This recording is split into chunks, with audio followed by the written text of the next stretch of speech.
Good morning.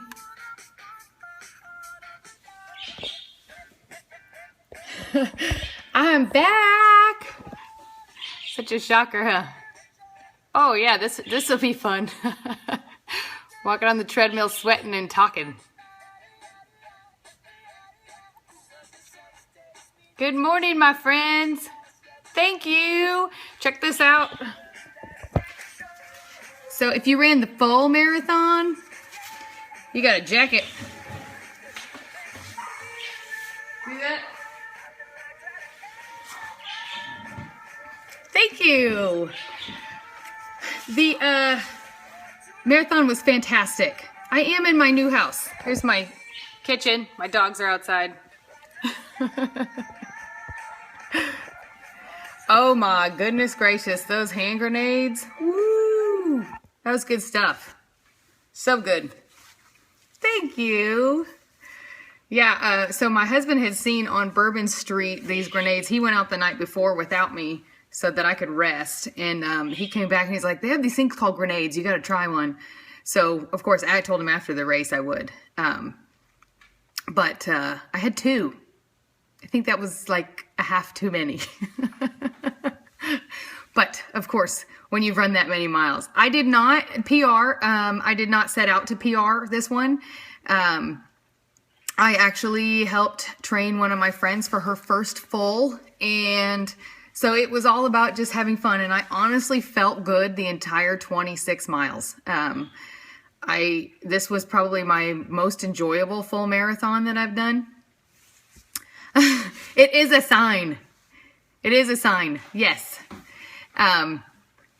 So I was really excited that I did, you know, the coolest thing was, I saw my husband at about mile 20. I saw him a couple times on the course, and I saw my husband about mile 20, and I asked him if he would give me my phone and some headphones. And I don't listen to music ever when I run. And you did. You pressured me into this. I kept thinking, I'm like, what am I going to talk to them about? What do they want to hear? Because I always have to have an agenda. Like, I feel weird, like, hey, let's just talk. Yes, I do not run with music. It's just, Lindsay! And then we have that. Who says I'm even a mom? You don't even know. Bye, Danny.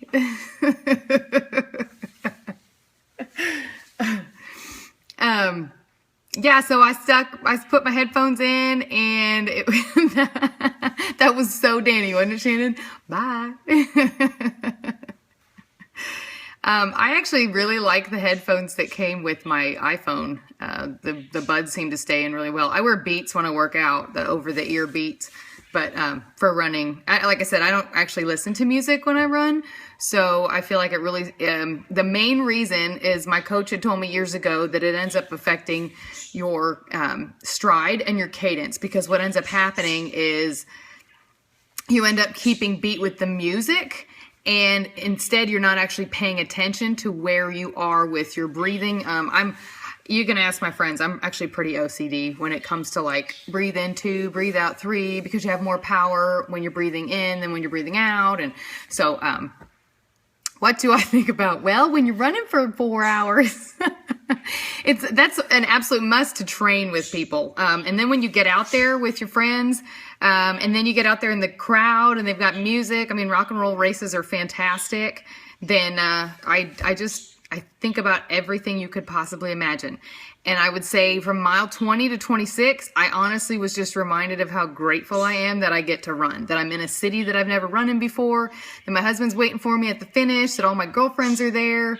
I was just grateful to be there, and that I had made the decision and committed to this training and was just interested in it. So I took it all in.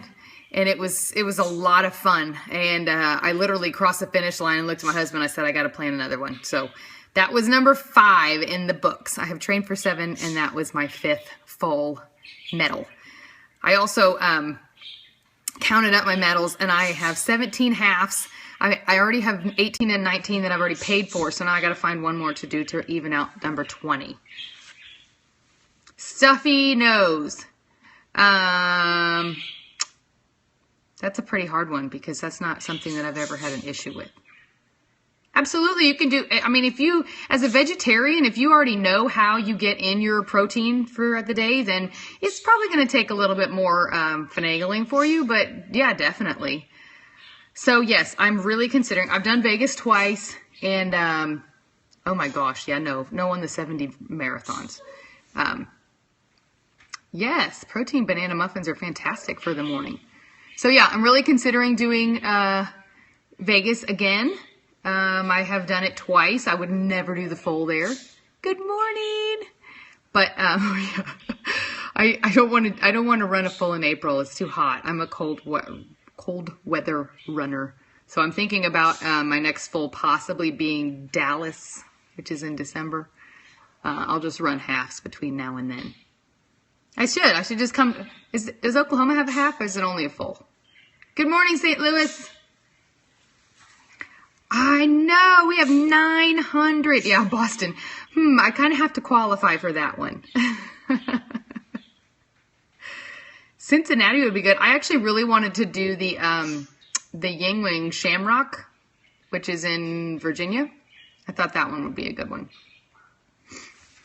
Running, you know, it's a thing. It's kind of a love-hate relationship. I know the problem is getting started is really what's hard. Once you kind of get into a good groove, then I think that you could really end up enjoying it. And some people don't. I mean, my husband doesn't really care to run, which is totally fine. It's not for everybody, but it's just something I would suggest about 4 months, training about 16 weeks to train for a marathon if you've already been a runner. You probably would need about 20 if you're not a runner at all. There is a book called 4 Months to a 4-Hour Marathon, just so you guys know.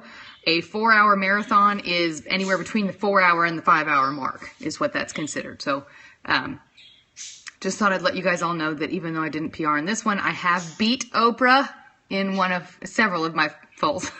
So as long as you run over faster than a 4:29, you beat Oprah. And one of our macro girls, ooh yes, a wine one I would love to do. So yes, I would train, like I said, for probably about 4 months for a full. It's funny, when I first started running, that's the first race I signed up for. I didn't sign up for a 5K, a 10K. I had never done a half. Yes, can you believe that? Oprah ran a 4:29 in New York. Now, this is when she was skinny, and I keep telling myself, I'm like, if I had a nutritionist, and I had a trainer, and I had all these good-looking men around me that were teaching me how to do all this stuff, I better run faster. She should have been a heck of a lot faster than that. I'm sorry. That's just my opinion. Yes, so my goal is just to beat Oprah. As long as I beat Oprah, we're fine. Yes, exactly. If I had a trainer and I had nutritionist and waking me up, and on the days when she said, I just feel like taking a nap, and they just let her and somebody else does her job for her. I mean, come on, we still have to do laundry, take care of kids, we have sleepless nights. I mean, that woman, whatever. Come on, Kellen, you would love it. Oh, I want to show you guys something too, because I know a lot of my macro ladies are on here. So I have on my jacket, and then we got the shirts in. Check that out. So yeah. So we're either running or we're talking macros. But hopefully I will be sending those out to the ladies who ordered them. It's okay. I have some extras, Kellen. So just in case you didn't get in on it, then I'll send you the link on that one. So far, my cut is going really well. I'm actually only on day 2. But I feel good, and because I'm in a rest mode, you know, I can't run for at least you're not supposed to run 1 day per mile. I'm not going to not run for 26 days. But I am not working out at all, and I'm not running at all for this week. So I'm completely letting my body relax and heal, and I'm enjoying the time, honestly. I'm enjoying sleeping until 6:30. I know, so lazy. Skinny Meg over here going into the gym the day after her half. Whatever. We can't all be cool like you, Megan. Some of us need rest. So, one of the things I was going to talk to you, because my girls on my macro page said, I know, Megan's a different kind of crazy, but that's why I love her. Because once I get rolling, she knows that I'm right there in the same boat with her. So I'm just, if she ran 26, guys, she would be taking off too. She ran 13. So one of the things that I was asked was to kind of give some of the ladies a pep talk, because I know several ladies, and this happens, you get into a macro plan, you get in, a couple of weeks, even maybe, 8 weeks, 10 weeks, a month, a couple months, and you start getting down. I mean, your results either slow down or they're not as fast as you thought that they were going to be. And it's kind of this like, what the crap, And what am I going to do? I feel like my weight's not going anywhere. My clothes should be looser. And unfortunately, society is who puts that on us. I was actually listening to the radio here in Dallas this morning, and a commercial came on for Slim for Life. Anybody heard of Slim for Life? So I hear this commercial, and these people say, if you pay extra, you can be put on the fast track for the first week. And all these people gave these amazing testimonials of, I paid to get on the fast track, and I've lost 12 pounds in the first week. I lost 18 pounds in the first week. Who in God's name thinks that that's fat loss? I mean, hello, people. Are you freaking kidding me? Like I have said, once again, bringing Oprah into this, if there was something that made people skinny fast, that woman has enough money to make it happen. And she's still fat. Okay? So don't give me this crap that anybody's got anything out there that's like a super quick solution. It ain't gonna happen. There's so many people in the world that have so much more money than all of us, and they all fat too. So don't tell me this. It is hard work and dedication, and that is the only thing that is going to make this thing happen, that you'll be able to keep it off. Yes, you guys can all drop weight fast. If you want to fit in your size 4 jeans and you want to starve yourself, you can do that. And then as soon as you fit those jeans and you go on that vacation, you end up feeling 5, 10, 15 pounds heavier than you were. And I have a chart to show you guys why that happens. Oh, thanks. Yes, I am not a winter fingernail polish person. So I was going to tell you guys about metabolic adaptation, and then I will talk to my girls about staying positive, because being positive, I know somebody had said that stress is what makes them gain weight. And that's a huge thing, because what happens is we get stressed, and then we choose to eat our feelings or stuff our feelings, and we just get in this vicious cycle, because the more we eat, the more depressed we get, the more depressed we get, the more we eat, and the scale just keeps going up and up and up. So we have to learn how to break that cycle and change our mindset. And one of the things I want to tell you guys is you cannot will your way out of this. Anybody remember, raise your hand, being drunk off your ass, laying on the bathroom floor next to the toilet, praying out to sweet baby Jesus, if he would just make you sober, you would never drink again. Anybody else been there? Because Lord knows I prayed that. I mean, laying there hugging that toilet like, sweet Jesus, if you could just make this better, I swear I'll never do it again. And what you do? Next Friday, your girlfriend calls you up. She's like, hey, we're going out to the bar.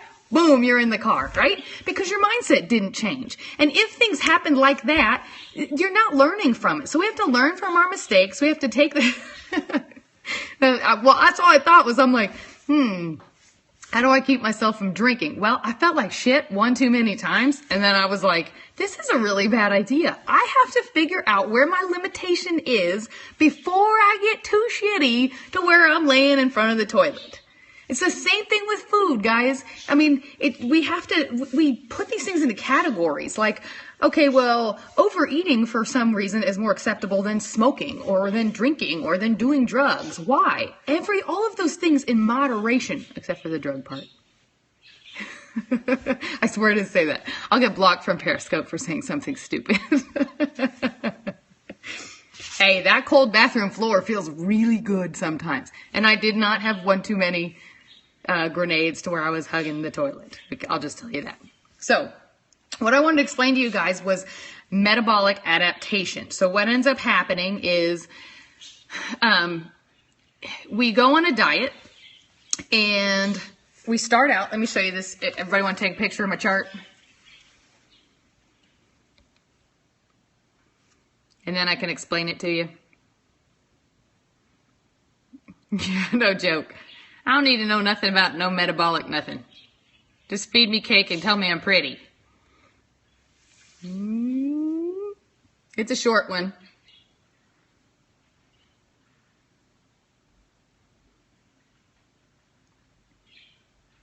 Okay, so let me explain this to you guys. I know, look at all this pretty. So what happens is we decide we're overweight, right? And we've been eating whatever the heck we wanted to. I know what you're saying, Kendra. I'm following you. It's all good. Come on, Megan, focus. I'm gonna test you on this stuff later. So what ends up happening is we're eating all the foods, right? And so we've gained all this weight and we feel like crap. And yes, you better take a picture of this, Megan. I'm gonna quiz you later. So we decide that we're gonna diet, right? And we're going off old school diet here, okay? We're not gonna go off of what a macro diet works like, because that's why I'm gonna explain this to you guys. So let's say we're right here and we're eating like crap and we're eating 2,000 calories a day. Just trying to make you guys have easy numbers so you can understand it. So we go on this diet and we drop ourselves down to 1,400 calories a day, right? Boom. So that's what the black line is where our calories are. The dashed line is gonna be your metabolism, okay? Metabolism does not respond to calories as quickly as your calorie drop, right? You can drop calories tomorrow and your metabolism doesn't catch up like that. So we've decided we're going to go on a diet. We're going to drop down to eating 1,400 calories a day. And we're going to do all the exercise and all that other kind of stuff. So we eat 1,400 for a while, and what ends up happening? We plateau, right? I mean, it's a fact. It's called homeostasis. Our body learns to adapt to eat whatever it is we're feeding it. That's how reverses work, but we'll talk about that later. So, by the way, this is all information that Lane Norton, he's at BioLane on YouTube, will be able to give you guys. So this is not something that I created. This is something that was such an aha moment for me. Totally made sense when I saw his chart. So I wanted to share that with you guys. So we're eating here at 1,400 and our weight loss stalls. So what do? We drop. Okay, so now we're down here to 1,200 a day. And we're losing again. Yay, we're losing weight. Okay, so now we get to 1,200 and what happens? We plateau. And you know what happens? You plateau, you're flipping hungry as crap. Am I right? Yeah, I can go ahead and I'll put this on YouTube, put the video on YouTube after this. Right, so you're freaking hungry. You now have stalled out because homeostasis, right? Our bodies learn to adapt to what we're feeding it. If you look here, your metabolism has continued to follow this downward trend, homeostasis. So now you've bottomed out here on your 1,200, your metabolism's down here. You say, holy crap, I'm so flippin' hungry. I'm going to start, boom, binging. Here's what happens, right? So we jump up, let's say 1,900 calories a day. Where's your metabolism? See this? It didn't catch up. So now you're back up here, and what happens? Your weight goes back up because all of a sudden your metabolism is trying to catch up. See, here it is. But you spiked because you binged. A lot of comp people do this. They starve themselves for a competition. They look flicking. I mean, they're just ripped and lean and they look amazing. And then all of a sudden, as soon as this comp is over, boom, they're like, oh my God, eat all the foods. So they gain fat. Some of them gain 20 pounds. It's insane. So what ends up happening then is we get up here and now we're fat and we're unhappy. And what do we want to do? We want to diet again, right? So we're going to drop it. And now this time we drop down here to 1,600. You can't diet for very long and your body goes, oh, nothing's happening. And you're upset, right? You're frustrated. I'm not losing any weight. I've dropped my calories from 19 to 16. So what do? You drop it again. Okay, so now we're down here at 1,200. Guys, do you see this? Your metabolism's still down here. So now you're eating 1,200. You're still not losing. So now you're fat where you were up here. You're eating down here. You're not losing any weight. What's your option? More cardio or exercise in general. Drop your calories even farther. Look how far you had to drop them below the 1,000 to finally catch up to where your metabolism is, which ends up causing what? Metabolism to go back down. So then we binge again. If you look at this line right here, this gap, this is why people who are overweight can't lose any weight eating no food. So the idea is for us to keep this as close together as possible. We want to keep our calories and our metabolism like they were here when you ate like this for a long time. Initially, when you were eating like crap, at some point we level out, right? I mean, very few people keep going and going and going and going. At some point, you hit kind of a comfort zone. I mean, you guys all know that. Most of us have a weight that is just, it's comfortable. And you can pretty much eat anything that you want to. So that's what ended up happening here. So if you want to raise this metabolism, without gaining a bunch of fat, right? So let's say you're down here and you finally lost a little bit, but now you've stalled out again and you're like, how do I start eating again? Because I'm eating such a low amount and my metabolism here. You reverse diet. It's the only way to do it. So you reverse up slowly.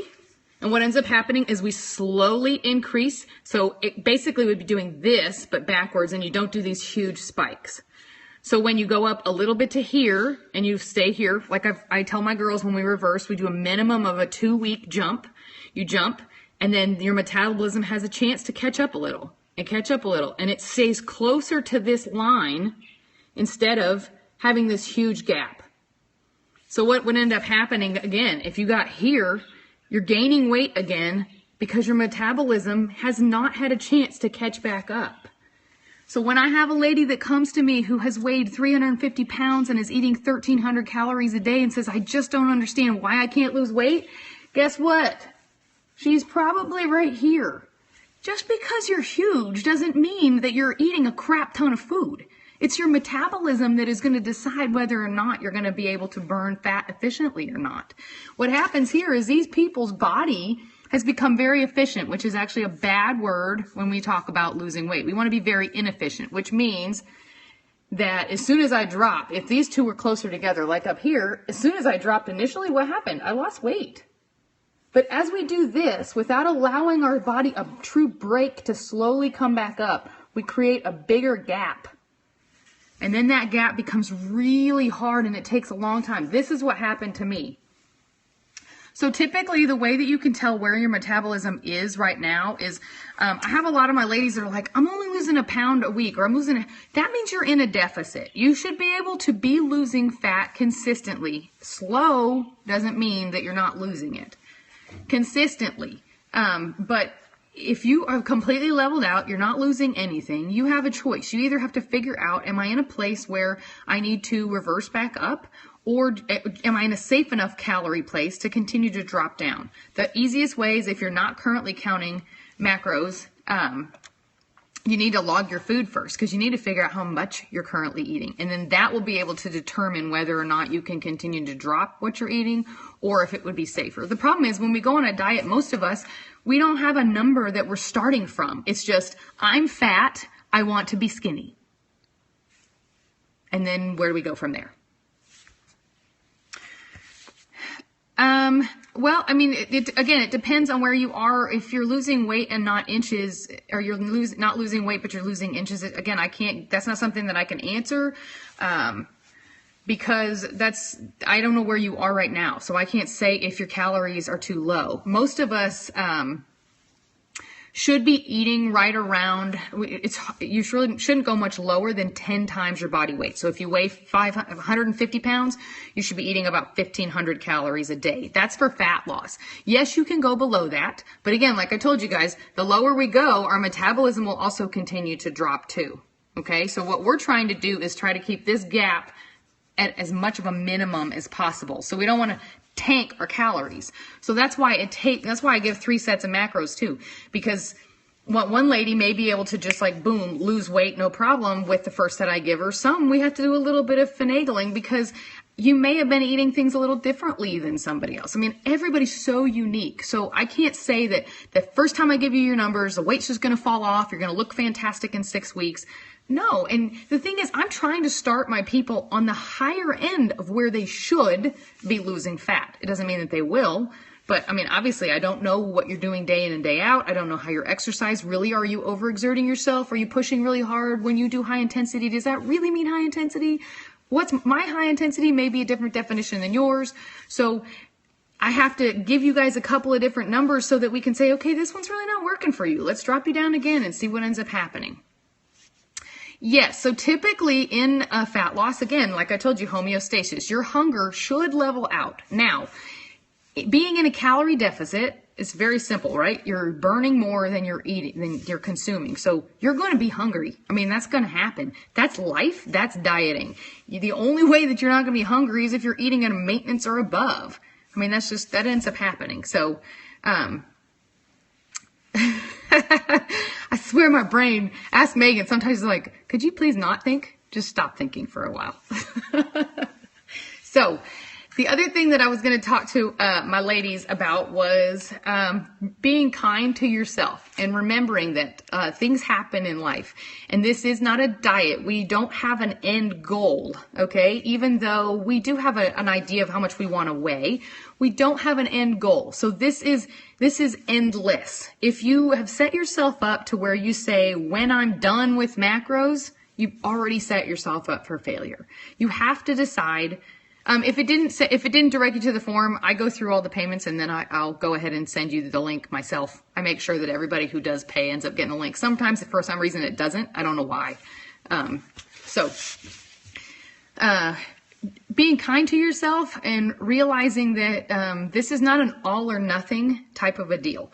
So if you remember, like when you first drove,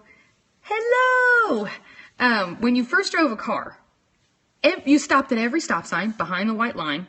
You turned your directional on no matter which way you were turning, right? You didn't ever turn right on red. And now y'all are driving with one phone. You're giving a baby a bottle at the same time. You got Jay-Z playing on the radio. I mean, you got 500 things going on right now because it's become second nature. We're not patient for some reason with our bodies. It's just like, boom, instant, right now. I so need this. And if it's not working, then it ain't working. I mean, it's broken. It doesn't work for me. I got to find something else. Why? I mean, there's zero patience that we give ourselves.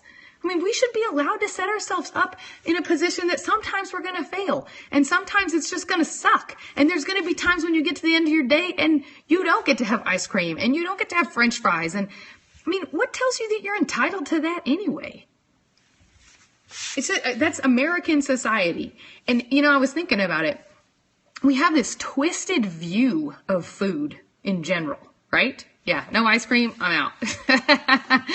We have this twisted view of food.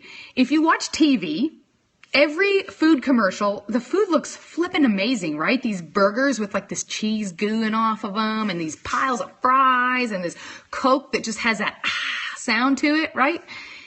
And then you have these commercials on the radio that are saying, you fat, you got to eat nothing but tilapia and broccoli if you want to lose weight. So food has become this obsession in both directions. And what we have to do is we have to put food back in its place. Food is just food. Yeah, Oprah got bread. Mm-hmm.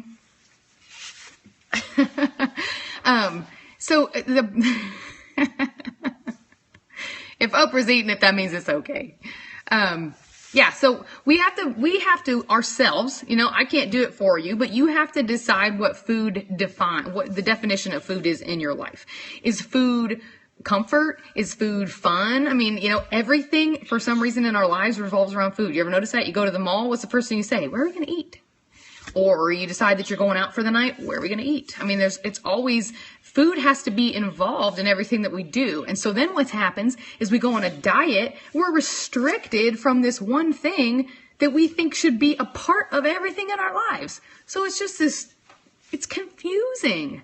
So if you can figure out a way in your own life to put something in place that tells you that food does not fill. I mean, for me, it's higher power. Not everybody believes in God or follows that, and that's all right. But just like I had said on my marathon, I mean, I'm running and I'm thinking, my legs hurt, I'm getting hungry, I'm sunburned, y'all should see it, oh my Lord.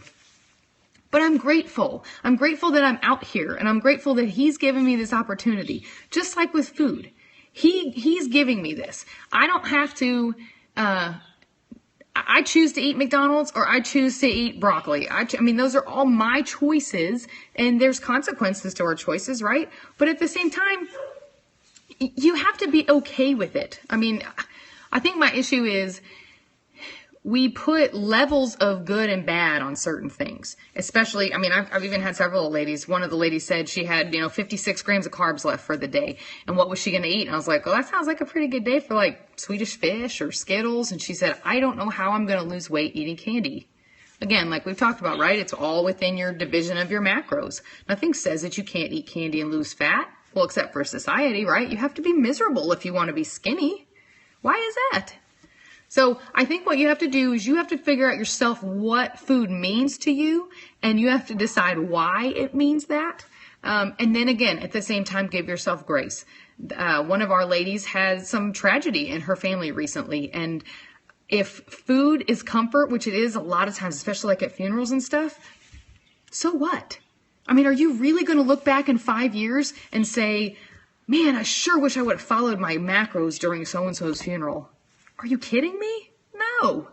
It's remembering who you talked to and who you saw and who you hugged, and that you had grandma's special dip one more time. I mean, we have to be kind to ourselves. Be gracious. I mean, it's ridiculous that we give so many other people grace on so many things, and then we're so hard on ourselves. I mean, so much hate. And I only say this to you guys because I've been a bad self-hater on myself for a long time. I mean, it has taken years for me to finally come out of that. Oh, a heart surgery.